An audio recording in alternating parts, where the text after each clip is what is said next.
Nous sommes à peu près un mois après la conférence de presse qui a été faite par le président de la République pour annoncer l'ensemble des pistes poursuivies par la France sous la présidence du G20.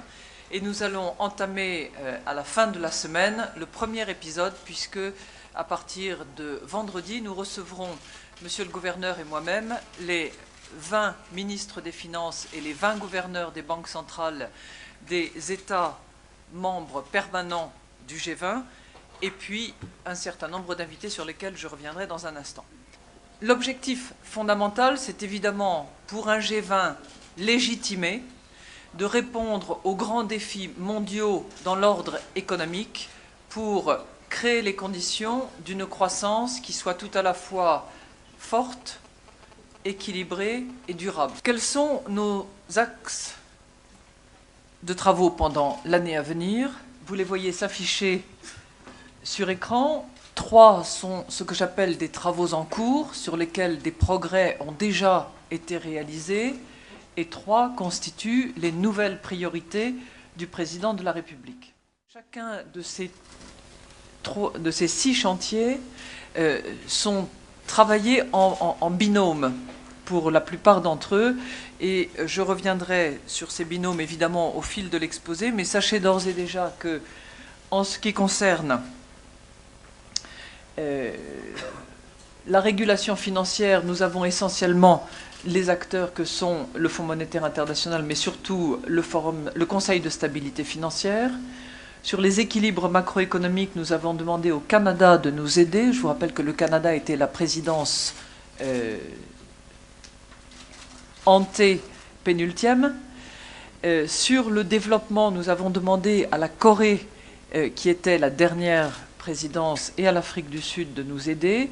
Et puis sur les 3 sujets qui sont les 3 nouvelles priorités, sur le système monétaire international, nous avons demandé à l'Allemagne en priorité et accessoirement au Mexique et au Brésil de nous aider sur ce sujet.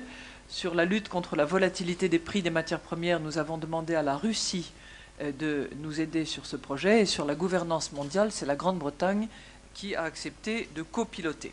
Nous engageons dans cette présidence avec une ambition réelle pour les enjeux soulevés. Très clairement, s'attaquer à la volatilité en matière de change, s'attaquer à la volatilité dans le domaine des matières premières, essayer de réformer et d'améliorer la gouvernance mondiale, ce sont des objectifs très ambitieux. Deuxième principe, c'est évidemment l'approche qui est teintée d'une nécessaire humilité, tout simplement parce qu'il faut à la fois se débarrasser du prêt-à-penser et des dogmatismes, donc humilité.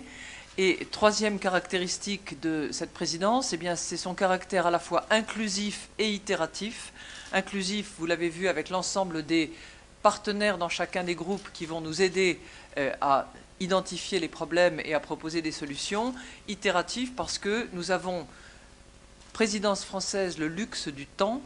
C'est la première fois depuis 3 ans qu'un pays a la présidence du G20 pendant une période de 12 mois, et nous entendons bien en faire usage pour procéder de manière la plus itérative possible et pour engager l'ensemble des bonnes volontés autour des thèmes qui sont proposés. Ce n'est pas nous qui voulons des annonces, c'est vous. Vous aimeriez bien avoir des annonces. Nous, on a des objectifs et on a 5 chantiers et on a une année. Hein, c'est ça la durée dans laquelle on s'inscrit. Alors, clairement, sur le premier chantier, c'est-à-dire celui du cadre pour une croissance forte, équilibrée et durable, sur laquelle, avec monsieur le gouverneur, nous avons, je crois, assez longuement détaillé la pertinence, la difficulté, les dénominateurs communs. Sur ce premier chantier, notre espoir, c'est de parvenir à des indicateurs dès samedi prochain.